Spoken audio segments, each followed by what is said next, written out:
அதாவதுங்க, சில வாடிக்கையாளர்லாம் கேட்பாங்க, "நான் சாதகம் படிக்கலாமா? சாதகம் படித்து தெரிஞ்சுக்கலாமா? சாதகம் படித்தா நான் தொழிலாவே அது பண்ணலாமா? அது எனக்கு ஒத்து வருமா?" அப்படிங்கிற கேள்வி நிறைய பேர் கேட்பாங்க. சாதகம் படிக்கலாமா? வேணாமா? சாதகம் எனக்கு வருமா? வராதா? இந்த கேள்வி தான் மக்கள் வருவாங்க. சாதகம் பார்க்க வரக்கூடிய அதை கேள்வி கேட்டுருவாங்க.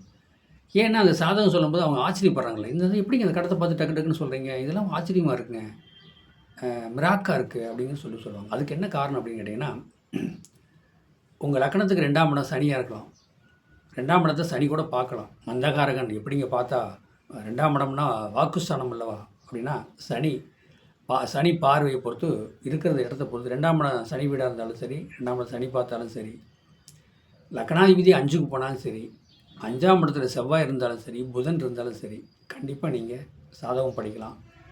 அதாவது 5ஆம் இடத்துல 1, 5, 9 2ஆம் இடம் 2, 3 2ஆம் இடங்கிறது வாக்குஸ்தானம், தனம், குடும்ப வாக்கு. ஏன்னா 2ஆம் இடத்துல சனி இருந்தால் மைண்டு கொஞ்சம் அவ்வளோ யாவு சக்தி வராது. நீங்கள் அவ்வளோ சீக்கிரம் சேவ் பண்ணி வைக்க முடியாது. லேட் ஆகும். படிக்கும்போதே உங்களுக்கு வெறுப்பாயிரும். 2க்கும் 3 சனியாக வந்து சாதகம் படித்தீங்கன்னா ரொம்ப மண்டை போட்டு பிச்சுக்கணும்.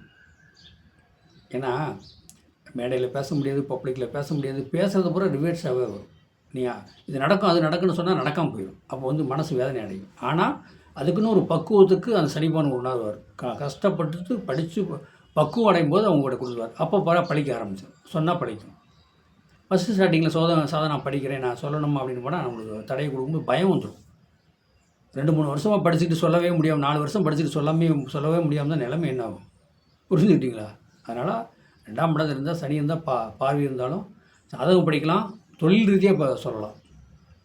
அப்புறம் லக்னாதிபதி 5க்கு போனாலும் சரி, 5 கூடயும் ஆட்சி பெற்றிருந்தாலும் சரி, இப்போ தனுசு லக்னம்னு வைங்க, 2 கூட வந்து சனி 3ஆம் இடத்துல ஆட்சி பெற்றாலும் சரி, 2ஆம் இடத்துல ஆட்சி பெற்றாலும் சாதகம் படிச்சுட்டு சொல்லலாம். லக்னாதிபதி தனுசு லக்னாதிபதி 5க்கு மேசத்துக்கு போயிடுறார். மேசாதிபதி செவ்வாய் ஆட்சி பெற்றிருக்கார். 10க்கும் 7 கூட வந்து புதன் அந்த மேச லக்னத்தில் இருக்கார்.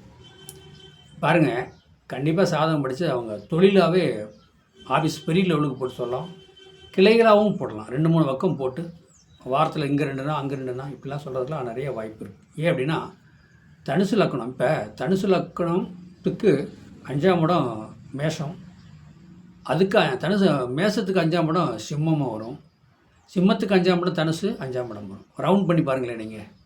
அப்போ சாதகம் படிக்கலாமா? படிக்கலாம், சொல்லலாம். தனுசு லக்கண அதிபதி மேஷத்தில் இருக்கணும். மேஷத்தில் இருக்கும்போது மேஷத்திலிருந்து உங்களுக்கு 11ஆம் இடத்தை தனுசுக்கு 11ஆம் இடம் துலாமாக பார்ப்பார். சனி உச்சம் வர்ற வீட்டை பார்ப்பார்.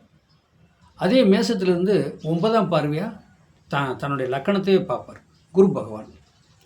அப்புறம் 10 கூடையும் சொல்லக்கூடாது புதனாக இருக்கார் தனுசு லக்கணத்துக்கு. 7 கூடையவனும் அந்த 5ஆம் இடத்துல பூர்வ புனிதில் வந்து உட்காந்தாருன்னு வச்சுக்க, சாதகம் கிள்ளி மாதிரி வரும். தெளிவாக சொல்லி செய்யலாம், வாழ்க்கையில் செய்யலாம்.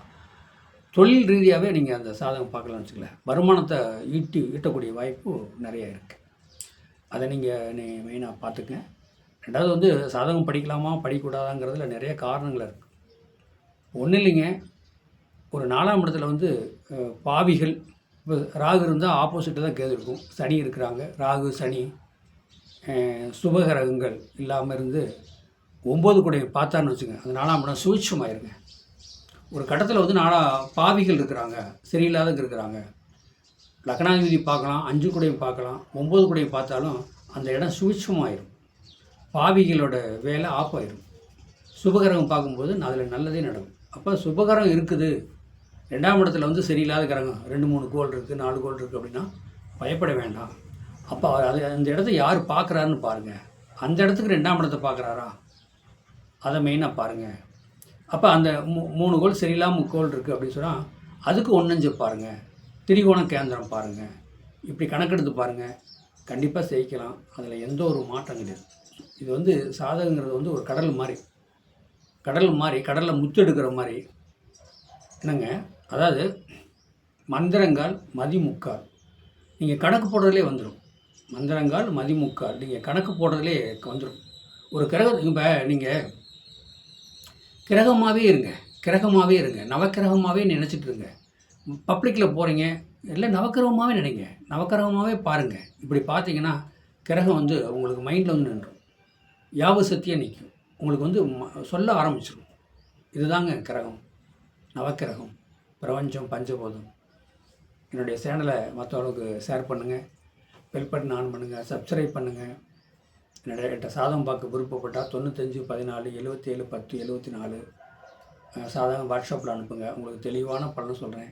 இதெல்லாம் நிறையா இருக்குது. கிரக பார்வை, கிரக சேர்க்கை, காளி கட்டம் இருந்தால் என்ன, லக்கணத்துலேருந்து எந்த இடம் காளி கட்டம், கிரகம் இருக்கிறது எந்தெந்த இடம், பார்வை என்ன, பார்வைக்கு என்ன பலன் உண்டு, இதெல்லாம் வந்து ஒரு சாதத்தை பார்த்தா நீங்களாம் ஆச்சரியப்படுவீங்க. இவ்வளவும் சொல்ல முடியுமா அப்படிங்கிறதெல்லாம் வரும். கண்டிப்பாக நீங்கள் சாதத்தை அனுப்புங்க. உங்கள் கேள்விக்கு கண்டிப்பாக நான் ஒரு பதில் சொல்கிறேன். வாழ்க வளமுடன்.